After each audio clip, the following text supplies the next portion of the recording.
he had at his size was really impressive. So see an active guard from Martin. Martin in the purple, Tortorello in the black.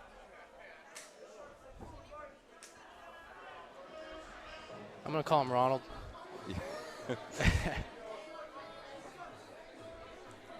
Does a good job pushing him against the cage there.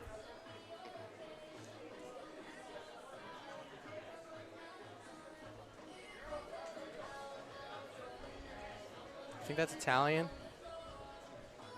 Is that the bop? Tortorello. I don't know.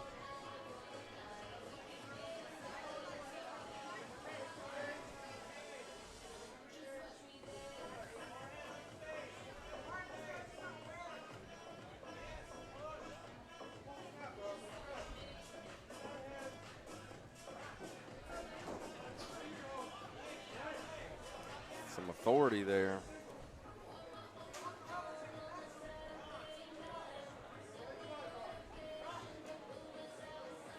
How is the competition area in terms of just overall like space as it compares to like a conventional mat I think it's pretty tight. You know, I think I see a lot of like double people. Well, just because if it's on a mat, you're talking about compared to other cages. Or are you talking about? No. Yeah, the mats just make it different because you can often float into the other mat. So like these big double leg shots, you end up finishing on it. Where these ones they bounce off the cage and they stay on their feet. It's definitely like a different dynamic. It's definitely a different dynamic, but the space, you know, it's about 350 square feet. It's still a lot of. It's a lot of. Yeah. You got to know how to move though. No, compared to most cages, it's plenty of space. Just a lot different than obviously like zero boundary. Yeah, the walls. MMA guys you would think would have a big advantage there, but you don't always see that. Lucas Alexander is a good example from the last one that did a really good job at using the wall to keep from going down and staying in solid positions.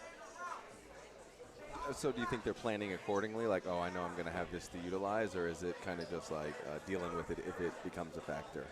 I think you definitely see some guys or girls where you can tell they don't really do that much wall work. Yeah. And it shows, you know. I started telling people like I'm gonna start finishing takedowns against the wall. We gotta start wrestling against the wall. You gotta tell your partners that because a lot of people don't normally do that in their grappling gym. You know, they're used to these Nagas, IBJJFs. You touch the wall and they're like, oh, stop, reset. Exactly. Yeah. I don't. If I'm going with somebody and I touch the wall, I don't care if I'm in a gi. I'm using it. Yeah. Sorry, bro. if I got one of these competitions coming up, absolutely, it's like no, we can't move. We gotta get out of there ourselves. That was a nice little hop over to full mount. He didn't end up getting it. He actually ended up getting up the ankle, but it was very nice setup. Yeah, Martin's just gonna try to put his weight down and smash here. Start to slowly work his way up as he does.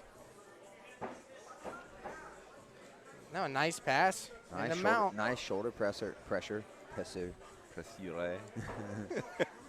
And I love what he did there. Look, I don't know if you guys saw it, but he used each finger and he just crawled his hand up. Yeah, Timothy Abdil earlier, he kept trying to sling up an arm, and you have to walk those fingers up to really get the hand and the shoulder where you want it. Have you ever seen Addams Family? You know the hand thing? He crawls by himself. I always think of that. I always tell people to do that when they want to set up that arm triangle. It's so crazy how it works too. Like just that, something about that little bit of grip in pulling yourself. Exactly. It's leverage. Yep. Leverage beats everything. Leverage beats strength. Because you're using science now. Science. Yeah, really good shoulder pressure like you were talking about. He's just smashing the face.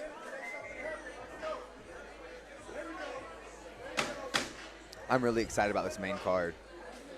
We were talking about that a little bit earlier. And a lot of these matches have been going the distance. Yeah, the kids were getting to the finishes. Yeah, the kids, man.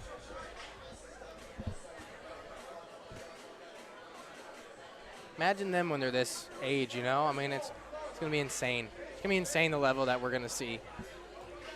And they were not little kids. Dozen of these. I don't think little kids were doing super fights 10 years ago. I think adults barely were. Especially 20 years ago. We're going to see the sport change all the time. It's going to be like MMA was in the early 2000s. Oh, what a scramble. Oh, heel hook here. Heel hook it's right there, too. His knee is so deep in there.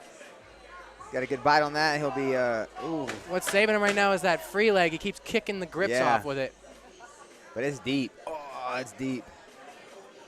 Yeah, man, he's been in trouble a couple times. Oh, All right. time. That was a good finish there. Yeah. Yeah, no, he definitely saved himself with that free foot, kicking the grips off. It was nice. Yeah, not the advantage, the decision. Does little man need a piece of gum? Looks like he needs to be brought back to life. Hannah Goldie in the house.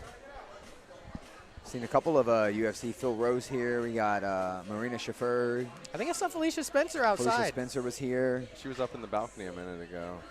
I saw she just recently retired. She Yeah. did. Yeah.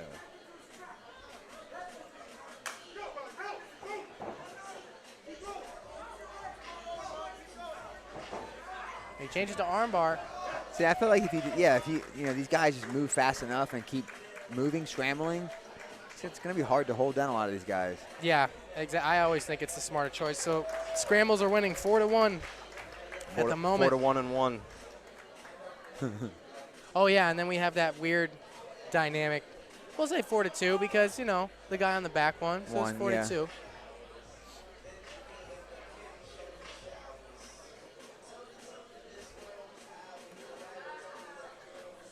It tells you how difficult it is to stay on the back. In overtime, here is your winner by escape out of the blue corner, Ronald Tortorello.